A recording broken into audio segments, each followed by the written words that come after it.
नमस्कार। श्री ब्रजकिशोर स्मारक प्रतिष्ठान सदाकत आश्रम पटना के तत्वाधान में आज एक संगोष्ठी का आयोजन किया गया, जिसमें मुख्य वक्ता प्रोफेसर डॉक्टर अनिल कुमार प्रसाद, पूर्व प्रोफेसर इंग्लिश, लीबिया, यमन और सऊदी अरबिया और सचिव मानवाधिकार संगठन बिहार,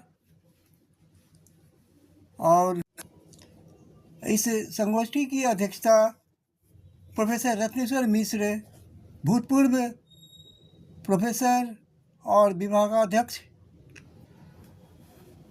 एनएनएम यूनिवर्सिटी दरभंगा ने किया।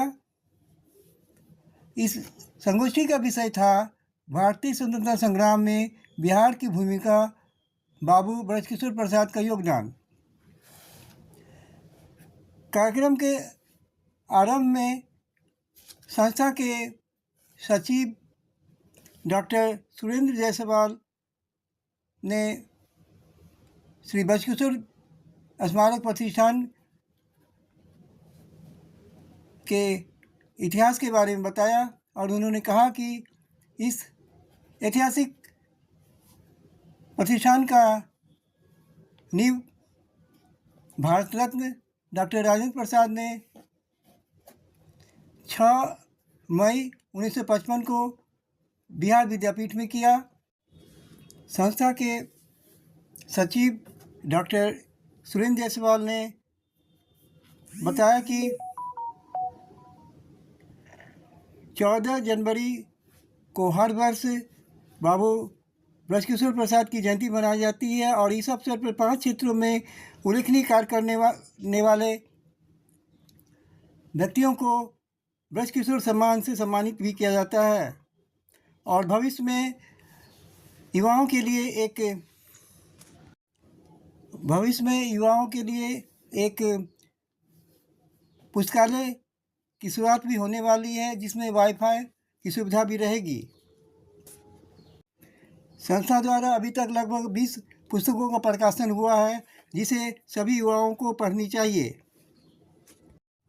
इस संगोष्ठी के मुख्य वक्ता प्रोफेसर डॉक्टर अनिल कुमार प्रसाद ने भारतीय स्वतंत्रता संग्राम में बिहार की भूमिका, बाबू ब्रजकिशोर प्रसाद का योगदान विषय पर एक शोधपूर्ण अंग्रेजी पत्र को हिंदी में अनुवाद कर इस संगोष्ठी में प्रस्तुत किया।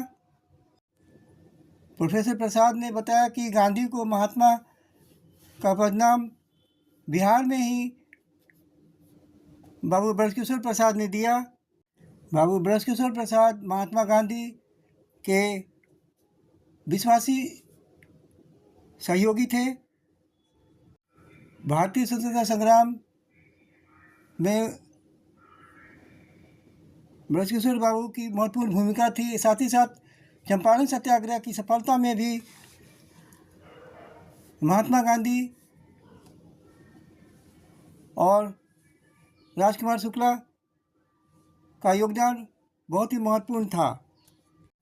इस अवसर पर संगोष्ठी की अध्यक्षता कर रहे प्रोफेसर रत्नेश्वर मिश्र ने भी बाबू ब्रजकिशोर प्रसाद के भारतीय स्वतंत्रता संग्राम में योगदान पर महत्वपूर्ण जानकारी लोगों को दी। जोड़ने का प्रयास करेंगे तो यहाँ के बच्चों को वह लाभ मिले और हमारे बिहार का नाम वह रोशन करे, इसके लिए हम लोग प्रयास करेंगे। ये हमारी इच्छा है और अब इसको हम कमेटी से पास कराने का प्रयास करेंगे। तो इस प्रकार का कोई नया चीज हम लोग लेकर के आगे बढ़ेंगे। अधिक बताना अब बोलना की ज़रूरत नहीं है, सभी लोग ब्रजकिशोर बाबू के बारे में समझने और जानने लगे हैं। इसी के साथ हम अपने वक्तव्य को समाप्त करते हैं और आज के मुख्य वक्ता प्रोफेसर अनिल कुमार प्रसाद साहब से आग्रह करते हैं कि वे मंच पर आएं और इस विषय में जो आज का विषय है भारतीय स्वतंत्रता संग्राम में ब्रजकिशोर बाबू का क्या योगदान रहा है, इस संदर्भ में अपने विचार को रखें।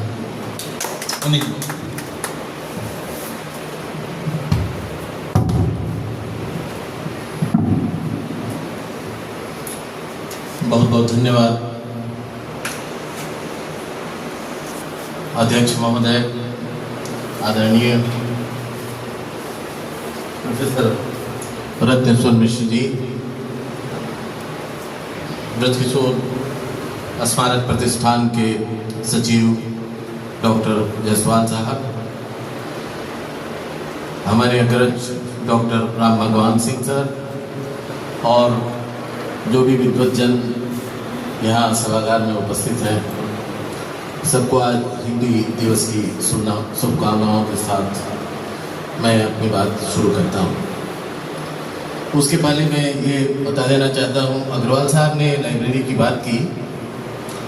मैं जब यहाँ रिसर्च कर रहा था, मेरा गांव पर काम है अंग्रेजी में, तो हमारे सुपरवाइज़र ने 2 उपन्यास जो के.एस. वेंकटरमणी, जिसका उल्लेख परशुराम भगवान बाबू ने महिला कॉलेज में किया था, मुरुगन द टिलर और कंदन द पैट्रियट, ये दोनों उपन्यास मैं खोजता रहा, मुझे कहीं नहीं मिला। मैं 10 साल की उम्र से इस कैंपस में आता रहा हूँ और हमारे गांव के स्वर्गीय पंडित प्रभुनाथ तिवारी जी, जो रिलीफ कमेटी के सेक्रेटरी थे, उन्होंने कहा कि चलिए जरा लाइब्रेरी में देखा जाए। उसमें वो दोनों किताबें के.एस. वेंकटरमणी ने राजेंद्र बाबू को अपने हाथ से दी थी और वो किताब मैं निकाल करके और उसका मैं यूज़ किया। वो किताब पर अलग से चर्चा होनी चाहिए, वो बहुत महत्वपूर्ण किताबें थी और पता नहीं अभी हैं कि नहीं, मैं नहीं जानता हूँ। आज ये मेरे लिए बहुत सम्मान का विषय है, हालांकि संडे के चलते या कोई पावन पर्व के चलते लोग आ नहीं पाए हैं, लेकिन मुझे बहुत खुशी है कि अध्यक्ष महोदय और जो हिस्ट्री के बहुत बड़े विद्वान हैं और उनके सामने मैं अपनी बात कहूँगा। मैं कोई हिस्टोरियन नहीं हूँ, मैं साहित्य का विद्यार्थी हूँ और मैं सभी चीज़ों पर पढ़ता लिखता रहता हूँ। अपने पढ़ाई के समय में जो किताबें हिस्ट्री की जो बहुत महत्वपूर्ण थी और बहुत लोकप्रिय हुआ करती थी, वो व्हाट इज हिस्ट्री कार की किताब और उसके क्रिटिक में लिखा हुआ जॉफ्री एलियट की किताब द प्रैक्टिस ऑफ हिस्ट्री, ये दोनों किताबें बहुत साल पहले मैंने पढ़ी थी। इस बात को जो मैं कहने जा रहा हूँ, उसमें मेरा उद्देश्य सदाकत आश्रम पटना स्थित श्री ब्रजकिशोर स्मारक प्रतिष्ठान जरूर आएँ और यहाँ के संग्रहालय में चित्रों की प्रदर्शनी को जरूर देखें। साथ ही साथ यहाँ से प्रकाशित पुस्तकों को भी जरूर खरीदें और अपने इतिहास को जानें। धन्यवाद। अमृत न्यूज़ को जरूर सब्सक्राइब करें। Thanks for watching Amrit News Patna Bihar. जय हिंद, जय भारत, वंदे मातरम।